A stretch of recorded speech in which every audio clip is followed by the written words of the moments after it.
How did a young girl become one of the most important fossil finders in history? The limestone cliffs in Lyme Regis, England, were one of the best places in the world for finding fossils. Collecting fossils was a popular hobby in the late 1700s and early 1800s. Most people didn't think they were collecting scientific relics, though. They came to the area on vacation and they just wanted to bring home a little piece of their trip. Mary Anning's father sold the fossils he found to make a bit of extra money. He often took his daughter with him when he went to the beach. Over time, Mary learned a lot about these little pieces of ancient history. When Mary's father died in 1810, the family became quite poor. To make some extra money, Mary and her brother began to go hunting for fossils to sell. One day, Mary's brother found the head of a creature that looked a little like a crocodile. Sometime later, Mary found the rest of the animal's body.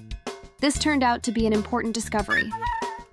Together, Mary and her brother had found the first complete skeleton of an ichthyosaur.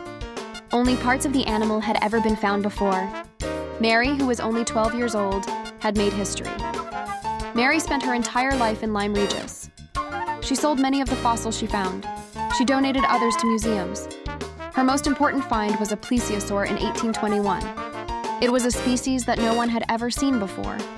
It helped Mary gain some respect in a field where there weren't many women. Mary never went to school to become a paleontologist. Still, she had a great deal of knowledge. She learned most of what she knew from her experiences hunting for fossils and piecing the bones together.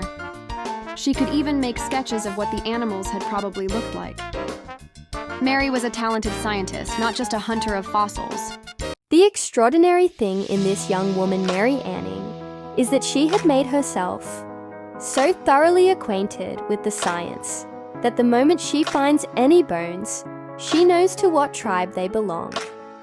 Lady Sylvester, 1824, Mary Anning, might have been the subject of the old nursery rhyme.